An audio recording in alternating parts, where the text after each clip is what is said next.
Welcome to the Knowledge Gap podcast and YouTube channel. I'm your host, Joe Ignace. I'm here with the one, the only, Brian Harbin. Say what's up, Brian. Hey, what's up, Joe? Thanks for having me on. Yes, I'm so excited to have you on. I've heard about Brian and met Brian on the phone a few weeks ago, actually for my brother who heard him at a live speaking event at a conference down in Florida, which is where Brian is from. And my brother was so blown away by the content that he was sharing that he said, this guy's got to be on your podcast. And just funnily enough, Brian and I are connected through the Southwestern Advantage summer internship that we used to do way back in school, where we would go door to door for a stupid amount of hours in the summer and develop some grit and developing a mindset that would set us apart from the average person at that time in life that has set us out on a good path. And Brian's going to talk a lot about that today. If you've never heard of Brian Harbin, I'm going to tell you something about him real quick. So he is the founder of grit.org. You're going to hear that word a lot today. Grit.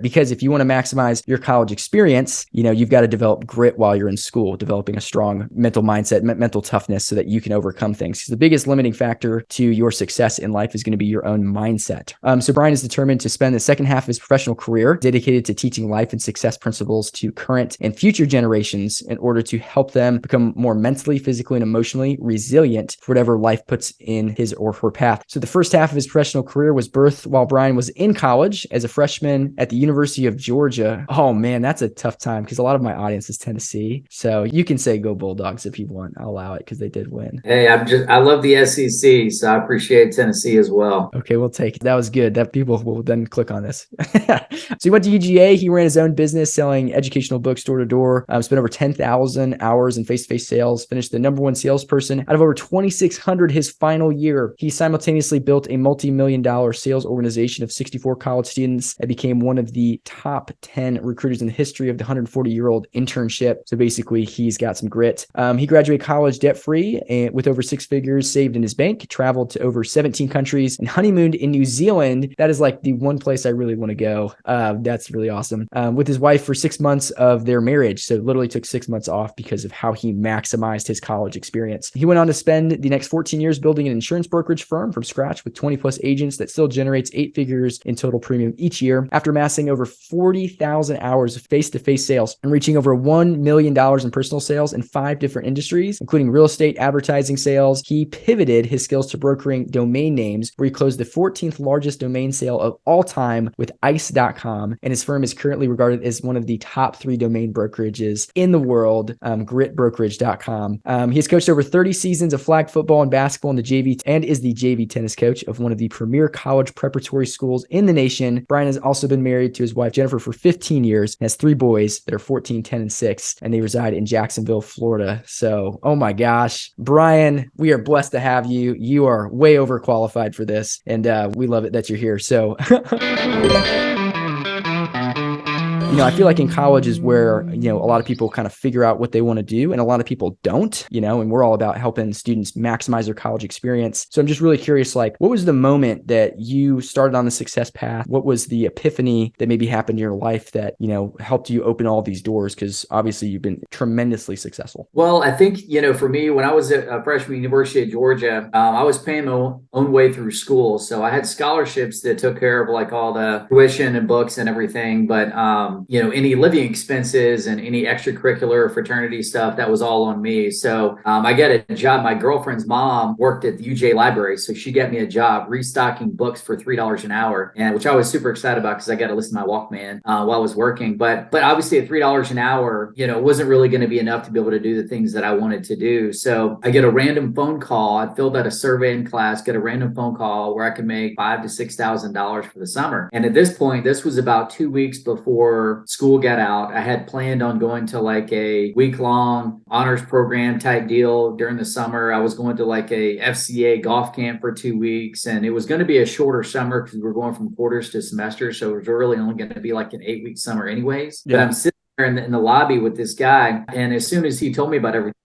I'm all in. This totally makes sense. I had to break the news to my girlfriend, who obviously was She's calling her dad, trying to get me a job at Coke for the summer. I'm like, not going to happen. My parents were obviously less than thrilled about me going to Kansas to sell books door to door. Didn't even have a car at the time. So, but for me, it was just one of those things that I knew. It was like one of those opportunities where I wanted to see how well I could do. I was always super motivated by money at that point. So really just made everything possible to be able to go. Ended up getting a car right before I left. And so that really kind of started that journey of like, hey, let's take a chance. The guy that recruited me, Dave Ness, really had a lot of respect for him. He was in his fourth or fifth summer. He ended up being like one of the top 5 in the company that year. And so he really set a great example for me. And, I got off to a fast start, made some good money that summer. And it was I made $12,500 in 8 weeks. And Nice. because he doing so well, I had no idea that I was actually doing pretty well too. Yeah. And then once I finished, my girlfriend and my parents like, okay, well, good. You got that out of your system. I guess you're not going to do that again, right? And I'm like, well, I'm kind of hooked now, right? And so then I had the opportunity to come back and recruit a team. So that was something that was appealing of like, okay, I figured out this sales thing. Now I have an opportunity to develop leadership and management skills because then I was going to be recruiting other college students to go out and sell with me. And so the next summer we went to Montana, and the 4 guys that I recruited, they each average making over $10,000 as well. So, even after 2 years, I'd gotten off to a pretty good start and had a good foundation to build on. And so that was the big thing for me is like, hey, I was making good money that, allowed me to not have to work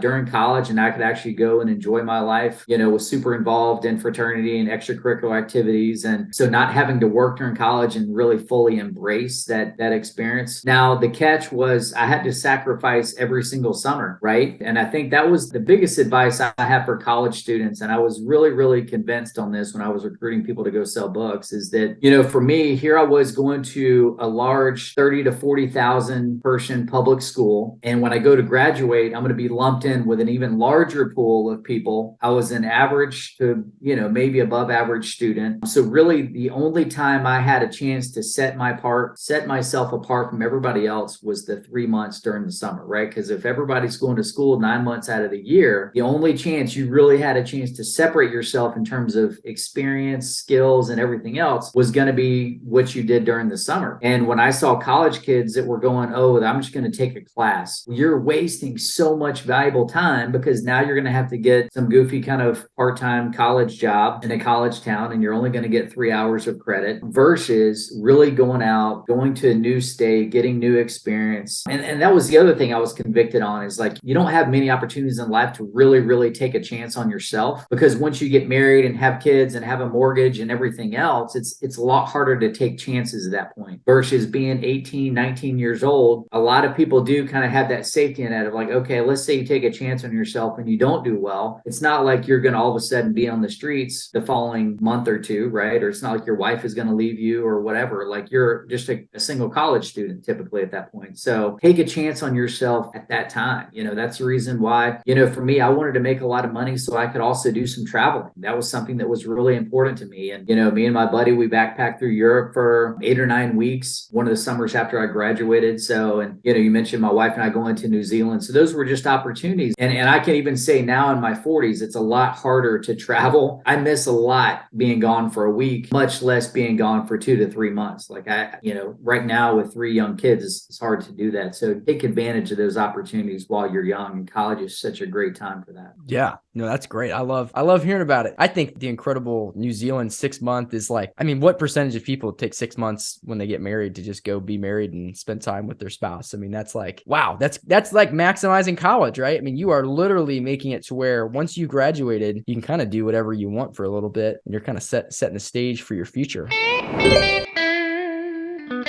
What are some of like the biggest skills? I love what you said about like what holds people back, right? It's just sort of that fear of doubt, the fear of like, oh my gosh, like what if I jump out here and I totally land on my face? Like, could you talk a little bit about like what got you through that, and what would help you not procrastinate, maybe doing some of those harder things that other people would maybe think they couldn't accomplish? Absolutely. The biggest thing on keeping going was just the idea of persistence. One of the things that I did a lot that I built into my schedule, this was something I learned learned from my student manager is I read motivational books every single day. I probably read, 8 to 10 different books that summer. The Greatest Salesman in the World, which you probably hear is the book that Matthew McConaughey read right before he got his part that, basically launched his entire career. But that book is very, kind of grounds you in habits. Life is Tremendous is another one, but reading good books and putting good stuff in your brain. Because, the thing, if you listen to news, it's going to be negative. If you listen to music, too much, especially when you're gone and 10 hours away from your family, it's going to bring back memories of all the things that you're missing. So for me, reading books was something that really helped kind of ground me. I would say that was a big thing, being surrounded by other positive people.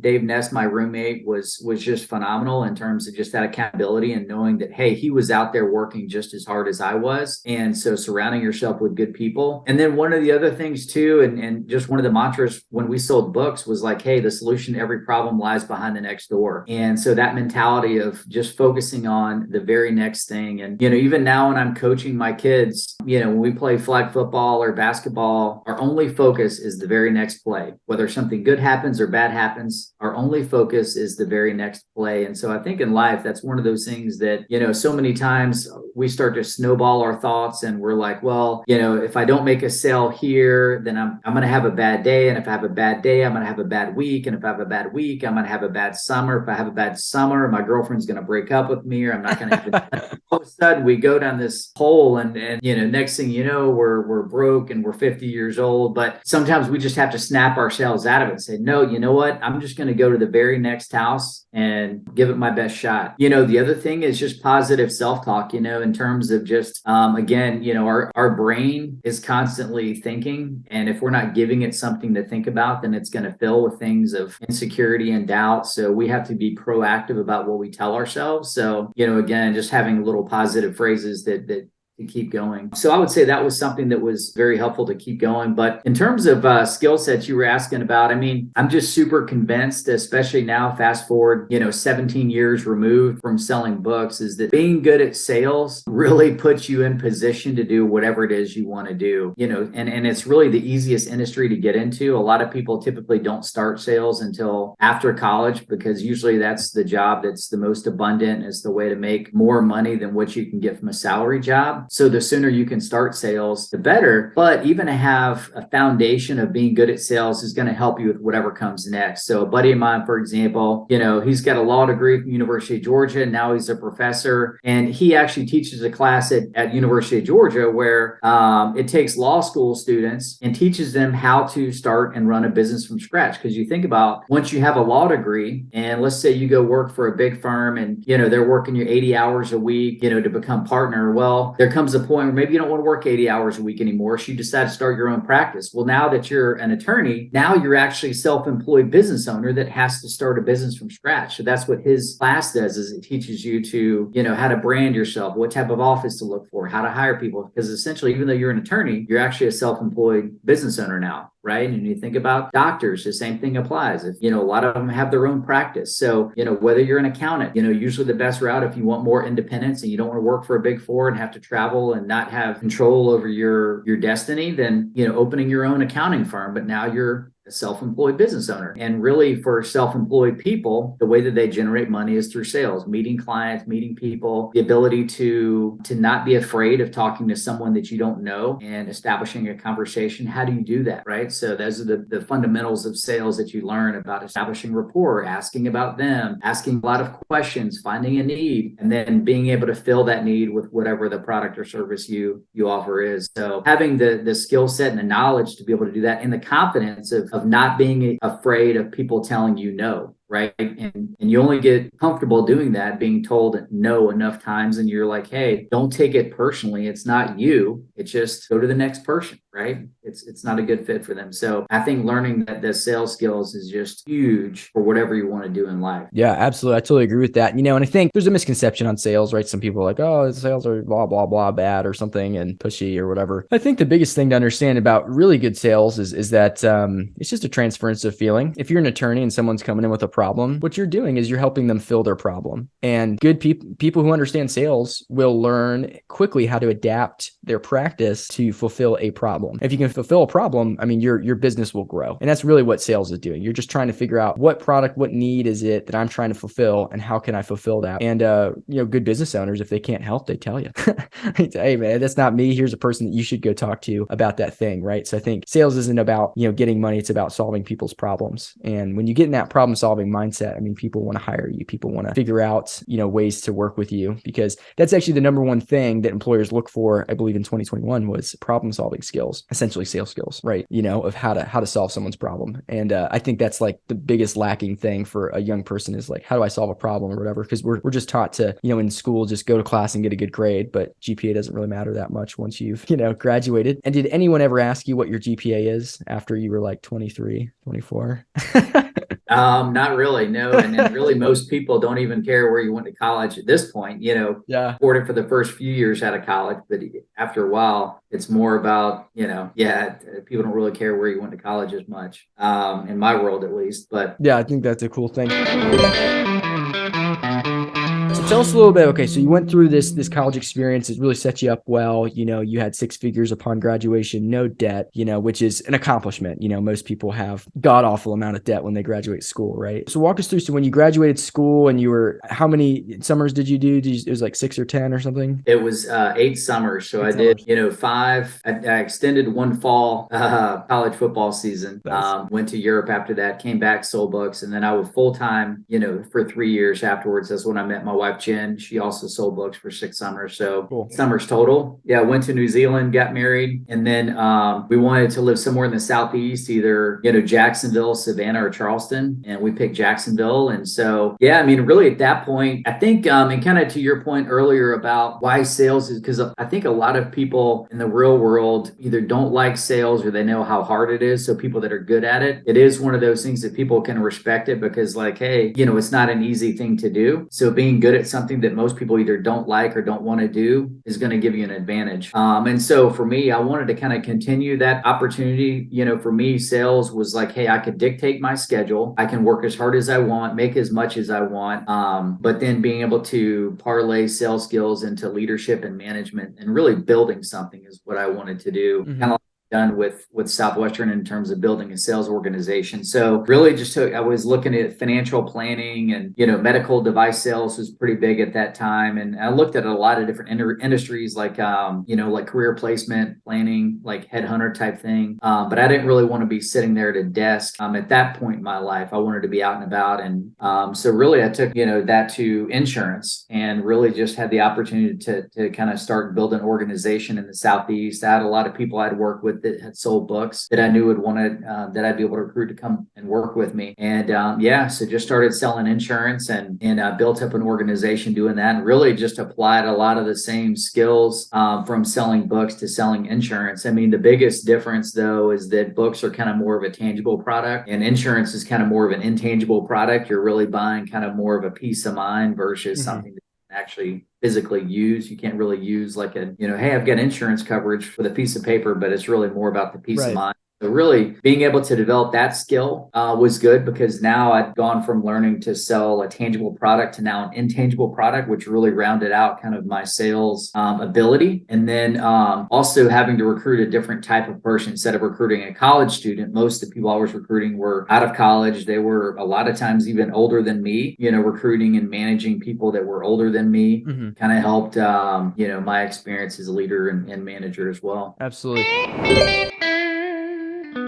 So, want to hear about a little bit of grit here and maybe some life lessons that you'd love to share that you maybe learned along the way and kind of how to figure out your purpose, because it sounds like you've got it obviously figured out at this point, but just to sum up what we've been chatting about, I think that the biggest thing is that if you want to write your ticket, if you want to basically do whatever you want to do, developing skills in order to do that is what you have to do. And a lot of times it is the more entrepreneurial sales skills. If you ever want to be in charge of your own schedule, run your own thing, whatever it is, whether it's medical, whether you're, a lawyer, whether you're in own business, whether you're doing something else, an engineer, making prototypes, if you want to write your own tickets, develop those skills, right? Develop the mindset that you're going to need, the grit to start, as well as the in general skills of how to communicate interpersonally with other human beings in a way that they like to be communicated with. Because that's what you got to understand. If you want to be successful, you've got to communicate with people in the way that they like to be communicated with, right? So that takes time to develop. So Brian, just curious here. So how did you figure out your purpose? If you had to say your purpose, what would that be? How'd you figure it out? Why that direction? And how do you kind of live that out to where, you don't maybe get burnout with life or hate your job? Because the way it sounds, I don't think you hate your job, correct? Well, no, not now. I mean, and I'll say this, it took me a long time to figure out the purpose that I have now. I mean, my purpose for so long up to that point was really wanting to put myself in a good situation financially, putting my family, wanting to grow a family was something that was super important to us. For me, I wanted to have a career, which at the time I was in insurance. I wanted to have a career where,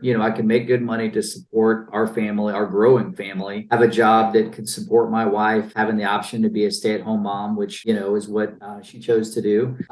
Being able to make enough that they could go to private schools or we can live in good neighborhoods and that kind of thing. But also somewhat be able to dictate my schedule. I mean, obviously it still required a lot of time and travel at times. But at that point, that was really my purpose. I knew that I wanted something more. Like I knew I wasn't going to be selling insurance forever. I mean, insurance is a great product. At the same time, you don't get out of bed and be like, oh man, I can't wait to go, write 5 or 6 policies today. Like, things that, but I did a ton of reading. I loved the idea of doing something on my own. I kind of got into real estate at the time. So I liked having, even though it was with insurance, I knew it wasn't going to be a long-term gig, and I still worked for another company. So it wasn't mine per se. There was a lot of things about my schedule and things that I couldn't control within the company that I just knew I always wanted to work for myself in some capacity. I just didn't know what it was going to be. My wife and I, we had 3 boys at that point. So we loved sports. I loved pouring into young people. So that was something that, my wife and I were super involved with youth group in our church. So that was something we knew was going to be a piece of the puzzle somehow, some way. But just reading, being around good people and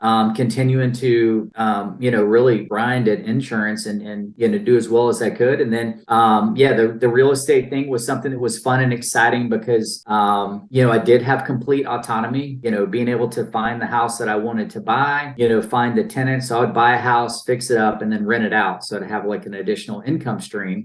So I did that for a couple years. And then that's kind of when the domain thing, because I'd really kind of hit a point where the insurance business, where it was like, okay, I knew my passion for that industry was dwindling. So I really needed to find something that was going to be next. And, kind of talking about taking a chance earlier, like when at this point I was like mid to late 30s, and it's really, really hard to make a career change, especially something that's going to be totally different from what you've been used to, right? So you really have to kind of prepare for it and give yourself some time to be able to fully make that transition. So a friend of mine that had sold a few domains, and he had recently sold one for like $100,000, and I was pretty fascinated because again, I was super involved in real estate, and this was very similar because it's, if land is a domain and a website is like a house that's built on the land, there's definitely a lot of similarities between land and real estate. And I was having a chance to go in and broker the deal. I could do it from home, which was becoming more appealing at that point, working from home, being that we had young kids and I didn't want to travel as much anymore. And brokering domains was a great way for me to do that. So I would just work a full day of insurance, come home, eat dinner, spend some time with the kids, and then go to my office for a couple hours and just, start reading up and learning and doing some domain deals for this one guy. I was just had really one client at that point. But just really kind of started building up my clientele. And then in 2018, that big sale of ice.com, that's really where that business took off. How big of a sale was ice.com? Just curious. Yeah. So it was 3.5 million. Oh my gosh. Was the 14th largest domain sale. And it was kind of crazy how it all worked out too, because it was the guy that I sold it for. I had helped him buy like a $2,500 domain name, and all of a sudden he calls me like a year and a half later with a $3.5 million domain he wants to sell. And we had it sold within 48 hours. Actually happened right over the 4th of July holiday. And so it was a pretty exciting time for sure. That's crazy. Good for you. Good for you. So if you had to, if you were talking to a student on how to maximize college, what do you think are the biggest life lessons you've learned, maybe post school or during school, when you're selling books, that you would recommend to anyone, regardless of goals, whether they want to go into sales or anything else? Obviously, what are some of those biggest life lessons that you'd want to share? Well, I would say the biggest philosophy that I have that I've learned that I feel like has given me such an advantage is I've always seen myself as a leader from the trenches. So if you ever want to get into leadership and management, I think a lot of times people see like, oh, well, once I get to management and leadership, I don't have to do any of the hard stuff anymore, right? They kind of see it as like management leadership is like, oh, I'm on easy street once I get there, right? But my mentality has been as a leader and a manager, I'm always still in the trenches doing the hard stuff with the people that I work with and manage. And I feel like that's one of the huge advantages I have, is where a lot of people over the years that have worked with me have respected me in that way. And the fact that I'm always willing to go out and do the things that most managers and leaders aren't willing to do, whether it's work shoulder to shoulder with them, doing,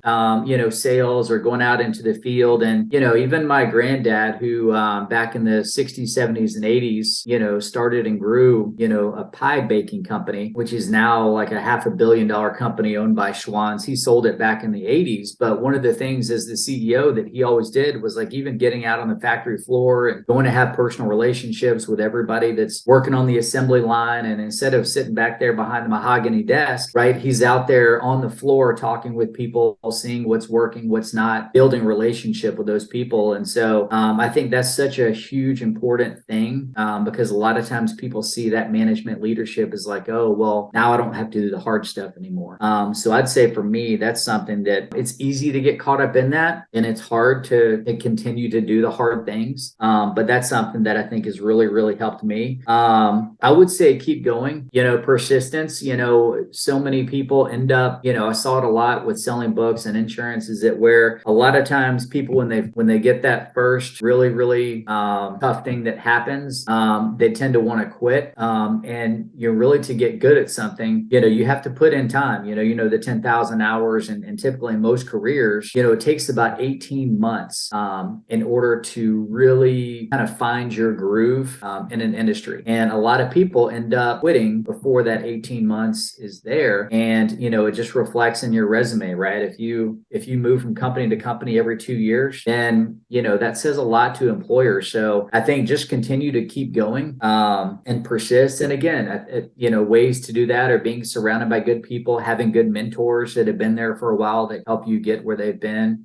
reading good books, learning as much as you can, continuing to be a student of your industry. And then, the other thing I would say too is trying to really have a passion for whatever it is you're doing. Now, I can certainly say along the way, there were things that I did that I wasn't like super passionate about, not as passionate as I am now on what I do. But I think sometimes you have to learn to have that passion, right? So if you're going to work, in a sales job for a company, or going to work for, in IT for a company that does something, like really find a reason to be passionate about working for that company, about the product and the service that you sell. And I think, that's a great habit to form as far as finding, even like parenting. Like sometimes it's super hard to be passionate about parenting, but you need to find a way to do that, right? Even with being married, like, as I've been married for 17 years and, it's hard to have that passion all the time, but that's a habit that you need to form to have, is like being grateful and really passionate about what it is you're doing. Can I ask you a follow up on that real quick? Because I think Yeah. people struggle with this a lot. Okay, I've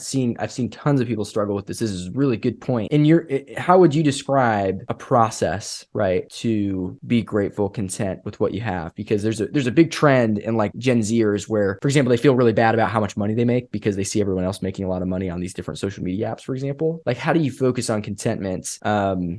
What would be, if you're talking to an 18, 19, 21-year-old, what is your process for getting excited about something that's, maybe on the face of it, something we don't want to do? Yeah. So, well, I guess first, having an attitude of gratitude is just something you kind of have to build into your daily routine. I mean, some people have like a gratitude list they read out. I'm not really great at journaling. I wish I was, but that's something that's helpful for people.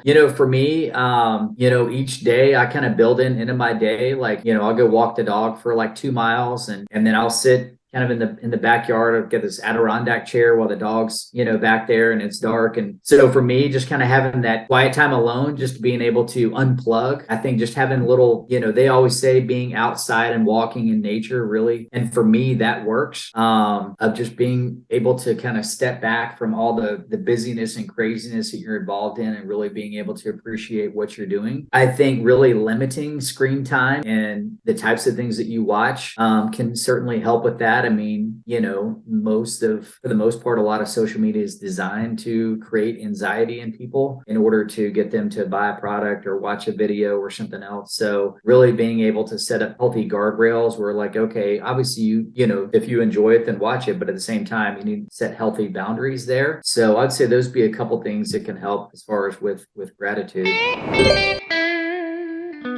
How do you maximize your time? Everyone's got 24 hours. You're a very successful entrepreneur owning, Grit and running all these different businesses that you've done in the past. What do you think is the biggest mistake a college student makes with their schedule, and how do you spend your time? Yeah, I would say, the biggest thing for me, like every morning I get up, the kids go off to school, and then I work out every single day, during the weekday at least. So for me, I think working out is a total game changer. It is absolutely a total game changer. Being able to break a sweat, push yourself. For me, I typically do like 30 minutes of some type of intense cardio. So I'll do like running on Mondays. I'll do like a 30-minute P90X workout on Tuesdays. Wednesdays I did a bike for like 25 minutes, and I'll do like 25 different sets of weights. And then I'll swim on Fridays. So, for me, I think having cardio, you look at, we've interviewed a lot of different doctors on our podcast, and the biggest thing they found with COVID was that people that were overweight were the ones at highest risk. So I think being in good physical condition. So I'd say working out obviously is a big part of my schedule that I think really makes me effective. Number two is, during the weekdays, like I'm very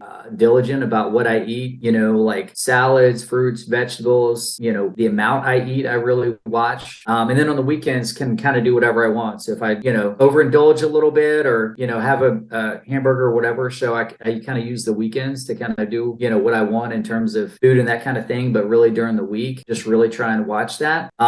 Getting plenty of sleep. So every night, I carve out 20 to 30 minutes to read right when I get in bed. So I think having that time away from your screen is super important. You're filling your brain with whatever it is you're reading. For me, it's always some type of business or motivational book that I'm reading, but then getting really, really good night's sleep too, investing in a good pillow, good sheets, good comforter. So I think getting really, really good sleep is important. Having a habit of having healthy relationships. And I'll say this, I think one of the biggest things that really kind of unlocked everything for me, I was around age 30 when this happened, but I was starting to notice a trend is that a lot of the same types of issues professionally and personally with relationships with people were kind of starting to recur over and over again. And somebody put me onto the wisdom of the Enneagram, which is basically, it's a personality assessment. There's like 9 different personality types. They've got a free quiz online. But for me, what it did is really help me understand who I was, how I'm motivated. And in that Enneagram, I'm a type 3, which is an achiever. And I had been very caught up in what other people's opinions were. And for me at age 30, that was an aha moment. I had spent so much of my life trying to get approval from other people that I was never getting, and I was never gonna get it. And so for me, that's when I really started to run my own race. And I think for me, it helped me professionally. It helped me with all of my relationships. Because now I had an awareness of it. I had an awareness of what were some of the pitfalls of my personality that sometimes I just needed to recognize it and stop doing it. And I think the sooner that you can figure those things out, because look, the reality of it is this, I don't care what your background was, but everybody has a mom issue and a dad issue, right? If they were a great parent, you're going to have an issue of trying to live up to that or trying to continue to look for that. If you had a bad parent, then you're trying to find it so there's just certain things about about our personality that if you recognize it, unpack some of those issues that you have, it's really going to help you in future relationships, especially when you get into dating. And if you're bringing your own baggage from being a teenager into a new relationship, that's really going to hold back your relationship from getting to the next level. And it's really going to hold you back when you get into having kids and in-laws and everything else. So again, I think there's, for me, the wisdom of the Enneagram was a really, really super impactful. I mean, I can't really overstate how impactful that was for me, not only professionally, but personally, and as a father and all the other relationships that I deal with. So, I mean, you can spend $5,000 and go to Tony Robbins and unpack a little bit of that kind of stuff. And, but at the same time, I think there's a lot of people that can help you kind of go and address some of the issues. And I'm super confident that whether you had a good parents or bad parents, that you still are going to have things that you need to work through and talk through, and really just understand about yourself. And because there's definitely some things from your past that are going to be holding you back from your full potential. Absolutely. So I think if you want to maximize college, right? I mean, there's so much good content here, but I think understanding yourself, right? Understanding why you do what you do is a big question that you want to figure out as quickly as possible. It's just understanding, becoming more self-aware of how you tick, because I think a lot of people, they'll end up doing stuff for a huge portion of their life and they don't even realizing why they're doing it, or they don't realize the things that are going on in the back of their mind, of like, oh, I want other people's approval. So then I, do whatever it takes to get that approval. And then we don't realize maybe that's not like the healthiest thing, right? I also think, and go ahead. Oh, no. And I love what you're saying there too, because I think, because talking about social media, and this kind of ties back into it of like people that, feel bad about not making as much money, but like, why is it that you think you need to make a lot of money? And what is it you think making a lot of money is going to get you? And really start to understand not only why you think it, but what has led you up to that. And once you can kind of realize that, then you're going to care a lot less about what other people think. Yeah, no, that's great, right? Because usually like what I've struggled with, whenever I was in school was like making lots of money made me look cool. It made people look up to me. And I wanted that status. I wanted to be well liked. I wanted to be, looked up to. I wanted people to come to me for advice. And when you kind of think about it that way, it was like, that's kind of like an egotistical, narcissistic way of thinking about money. And if that's the only reason you're making it, then you'll do whatever to get the money, get that dopamine release, right? To where people will come to you. But are you really building and developing relationships? And maybe quite possibly I was doing that because I was an introvert and I wanted an excuse for people to come talk to me, because possibly maybe I struggled with deep, vulnerable connections, right? And those are things I discovered about myself, right? And you're like, oh, I'm basically coping. I'm good at making lots of money because I have mental toughness, but I'm coping a weaker part of my personality, which was the vulnerable long-term relationships, for example, right? And it's crazy when you get into it deep like that, you're going to have these moments that you're like, whoa. And I think when you figure those things out, it just takes all this pressure off. You're like, oh, okay, cool. It's still, some things still hurt, right? But it's like, oh, okay, I don't need everyone to like me, and I remember going through a phase of life, and this is when I was selling books and stuff. I had these,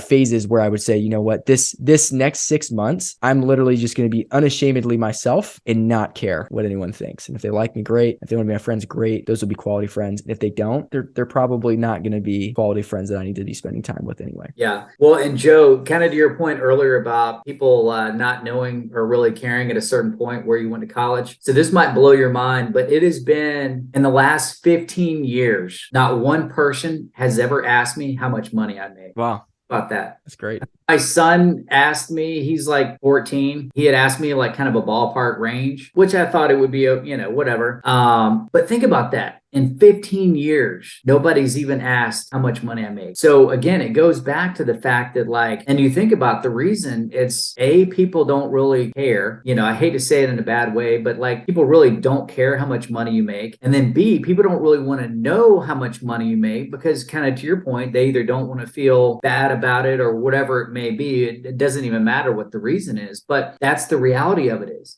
nobody ever cares once you get to a certain point how much money you make. And I think once people realize that, it's like, well, then don't make that your whole purpose for why you do what you do. You know what I mean? Because then I think people get frustrated because they're like, oh, well, if I do make a bunch of money and nobody's asking, then I'm not being validated, right? Which means you're kind of basing it on the wrong things. So it is kind of interesting how all that works. Yeah. It's a weird thing to wrap your mind around, is that if I do these things, people will look up to me, but then thinking about the authenticity of the relationship, well, are they looking up to you because you've just accomplished things or because they actually just care about you as a person, right? And in life, you're going to have different relationships as you do more impressive things or whatever and achieve different goals. You always have people look up to you for different reasons. But I think really the deep down thing of what everyone really wants is actually just the authentic, relationships that help them feel really happy in their life and feel joyful for who they know, So I think those are all huge. And if you can figure that out really early, I mean, obviously if you figure that out before 30, even I'm sure you already knew a bunch of that type of stuff in your 20s, but the earlier you can figure that out, the more, joyful you're going to feel, because then you're not going to be sort of restricted. So I think that's great. I think that's a really solid thing that most people don't think about. It's something someone told me to start thinking about that when I was doing the Southwestern internship. I don't even actually remember who, but someone when I must have been trying to be a leader for the first time and then realizing all of these weird things that I do. I remember one time recounting my day of all the stuff that I did to my leader one time. And it was like all results, because I'm a 3 as well, by the way. Oh, nice. There you go. I'm a big 3, and so 3s on the Enneagram are really achiever based. They want to hit goals. They like the numbers. They like seeing the numbers increase, and they'll do whatever it takes to make them increase. So they're usually good salespeople or good entrepreneurs because they're willing to do what it takes to be successful. And I was recounting my experience of all these things I had done. And I don't know if it was better or worse than his day, but he kind of looked at me and he's like, why are you telling me this? Because he's like, what are you talking about? It's like, I don't want to talk about this right now or whatever. He's like, why are you telling me this? It's like, oh, like, I just want to make sure like I'm doing everything right, And I realized I wanted validation, and then not prefacing things and realizing that you come off in a weird way, navigating those things while you're in school, going to make the world a difference when you're in a job interview, make the world a difference when you're trying to make your first sale at your new business, is people really understanding and buying into you and you being the best version of yourself, which I think we all can be. We all just get distracted, too often by the shiny object, we'll say, to where we forget that working on ourselves is actually the best investment that we could be doing. Because even if you're a 2, my wife is a 2. So is my wife. Funny enough. Yeah. That's hilarious. She's a 2. And so the hardest thing for her is to work on herself, to spend time breathing a little bit, because she wants to help people more than anything. And she wants to help so badly. But if you can get your mind around this, if you end up being a 2 or any other number on this Enneagram, when you develop yourself better, more holistically, you will accomplish your greatest desire 10 times better than you're currently doing it. Because the more inspirational she becomes, the better she understands herself, the better she's going to be able to help people who need her help, right? You say the right thing to them, do the right thing for them. And that goes for any single person, for what you want to accomplish. If you're developing yourself and growing into a better leader, that's the maximum use of your time is doing that, especially while you're in school. Yeah. One other thing that I thought might be kind of helpful to share with people is, one of the pieces of advice I would really have too, and this is one of the pitfalls that I learned by not doing it correctly. But, now that I know it, it's something that I make a conscious effort of, but is to really, really have personal relationship with the people that you work with and the people that are important to you. Like one of the things, like everybody needs a good personal conference, right? Like, and I would say weekly, and that means like people that you work with, like don't just rely on being at the company meeting with them for, once every 2 weeks, like going, sit down, having a conversation with them, just one-on-one, knowing what's going on in their personal life. How's everything going with work? How are you doing? Really checking in on that person. In a marriage, it's absolutely critical. With your own kids, it's absolutely critical. Just the same way that, for the most part, pretty well with like friends and family, just checking in to see how they're doing. But professionally, having a personal relationship with people you work with goes a long, long ways. And it's amazing how much longer people will want to work with you when they feel like that you really care. And you're going to want to work with them the more that you know them and you kind of have built that relationship. And so I never forget. And one of the things that kind of started that for me was the how to win friends and influence people. And kind of to your point of like so many people, especially college age students, they talk about themselves a lot, right? And if you ever stop and think about, like if you were to ever listen to like an audio conversation of a group, like people generally are talking about themselves. And I remember one time sitting on an airplane, I was reading this book, How to Win Friends, Influence People. And I said, okay, let me just put this into practice. And so the whole time the person next to me, it was some older gentleman. And the whole time I'm just asking asking him questions about him. He never asked me one question about myself, which was fine. That was the whole point of it. And at the end, we're getting off the plane and he said, "Hey, I just wanted you to know that was one of the best conversations I've ever had." And it was hilarious because the whole time we're talking about him. Right. And even now I find that true of like when we're out at parties or events, like I'm asking people about themselves, and very rarely do people ever ask about me, which is fine, but it forms the habit and people really, really appreciate it because it's so rare that people actually ask someone how they're doing. And so if you're the person that does that, you're really going to build a network of people that like you and want to be around you. And if you're not in a conversation to pump your own ego and to help them, then again, you're going to be more fulfilled and experience more joy and happiness from that. Yes. And you will gain more influence and people will want to work with you and do things with you. Yeah. That's a great book. Yeah. Well, you have to put the ego aside because many times you want people to ask you about it.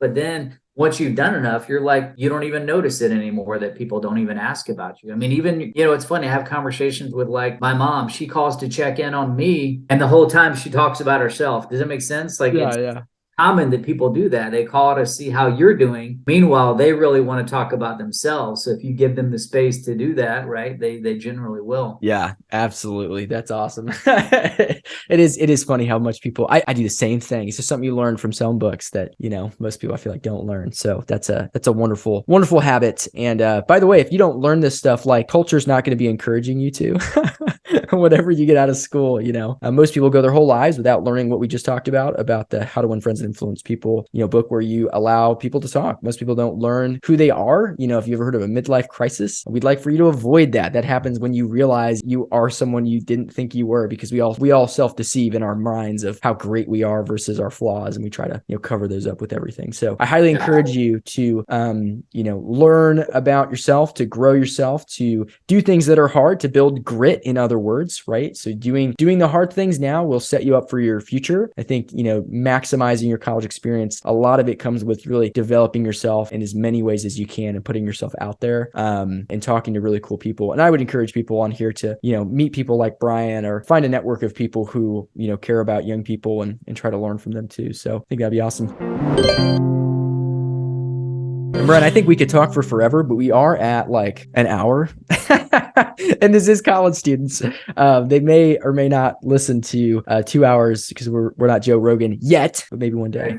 So we might just have to have you on the podcast again, in summary here to close out. I think everyone should definitely check out grit.org and see what Brian does. I think what he does on a daily basis at this point is something that's fun. It's enjoyable. It's dynamic. You should definitely check that out. I think he has internship positions for athletes in the summer as well. Is that correct? You have some internships. Those are usually Florida, as far as I can tell. Is that different? Jacksonville, Florida. Yeah, that's right. Mostly Jacksonville, Florida type stuff. That's pretty awesome. So is there anything that you want to plug real quick? No, check us out on YouTube as well, grit-org. We have like motivational videos, all of our podcasts, and more to come there as well. Yeah, if there's anything you're doing on YouTube, podcasting, if it's motivational or life-bringing, I encourage you to do that and avoid the, what do they call it? The dark pits of TikToks where you're on those reels for, you look down, right? It's been 50 minutes. As for the Knowledge Gap, we are actually launching our website. We're either going to do theknowledgegap.com or joeignace.com, whichever, just because SEO stuff and for the longevity. I plan on being a speaker and booked some speaking gigs recently, which is pretty awesome. So we'll have a Knowledge Gap tab on there. A little background on me and everything we're doing. And we're even starting a club at the University of Tennessee. So that's going to be awesome. So if you're a Tennessee student and you want to get involved in a club, you guys should check it out, because we'll be teaching a lot of stuff that are grit type. And who knows, maybe Brian might be open to being a speaker at one of those events for all those college students at some point. As always, if you're into your fitness, one of the things I loved about what Brian said today is that your fitness and nutrition helps with your performance. And that's what we believe at Elevate Wellness as well. So Brian, I hope that's cool to use that clip because I think it helps a lot when you are taking care of your body. There's all of these chemical things going around or happening in your brain with endorphins. You're feeling your blood vessels open up, your capillaries, all that kind of stuff. There's so much chemical stuff that happens when you're working out, eating healthy, that helps you feel really, really good. And if you feel good, you usually want to do things. You want to be productive. So I think that's really great. So that is get started at elevatewellness.com. Check that out if you are somebody who wants to get fit or get back into shape because you've gone to college and you're like, oh my gosh, can't I'm not working out ever again. I feel terrible. Or if you're obviously a super busy entrepreneur as well, we have a concierge service for that. We can spit it out there. So appreciate everybody. And of course, all of our links will be in the description, grit.org, all that kind of stuff, as well as all of our socials. So hopefully this was helpful to you. If you are interested in maximizing your college experience, we do invite you to come along the ride with me, Joe Ignace, and my co-host Nick, who couldn't be here on this podcast, but will be here in future episodes. To subscribe and follow us. Thanks so much.